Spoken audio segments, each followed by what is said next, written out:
frequently going to have a variety of stories about both heaven and hell, but there are in fact two people that are very particular in my mind. One of them is a gal that had a stroke, and about half of her body at least doesn't work right now today, while we talk.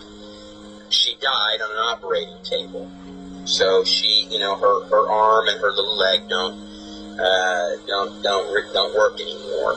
But she's thrilled to death to be alive today, and she is so excited with tears in her eyes to tell you about Jesus Christ, and here's why. When I sat down and I talked to her the first time, she took me through a place which sounds identical, by the way, and I'm very doubtful this gal, this is a very simple woman, I'm very doubtful this gal had read the book of Enoch, or her father is actually he does some kind of administration, he's a doctor himself, but he runs an administration of hospitals in Texas, so, and she's got a mom that's a nurse, so you're talking about a little girl, when I say little, she's 22, 23, something like this.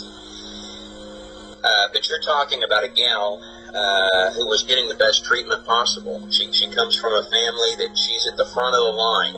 And so, whoever the best people tangible were to work on her, I'm sure that's who they had there.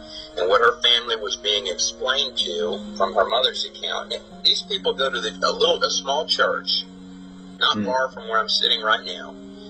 And they're sitting out there, and the best people they know on the planet Earth to help save their daughter, explaining to them this is over. And she's inside there, and this is what her account was, that she was inside of a place where there were other people that were literally screaming. And this was like a river of red flames, but she said it wasn't like it burned her when she entered these flames.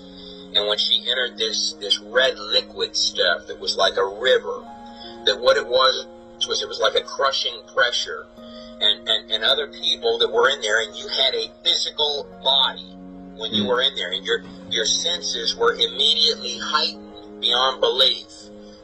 This was so surreal that to describe it, this place is not as real, according to her, as that place. And they were struggling and screaming to get out, and that there were things on the sides that were making sure that you didn't crawl out of whatever this liquid was that was carrying you slowly past this enormous, it looked like a stone, a big stone platform thing.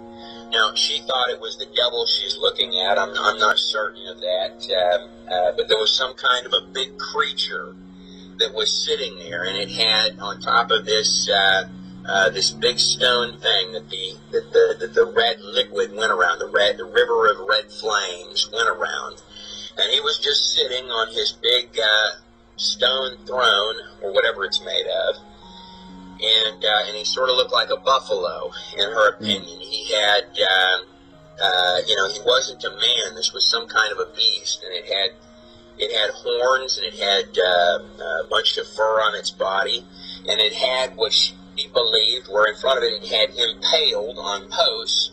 It had what she thought were world leaders throughout time. She said she wasn't sure how she felt that, but as if this thing had trophies to show you right when you came in, that I've got to present to you, and here you are floating past it.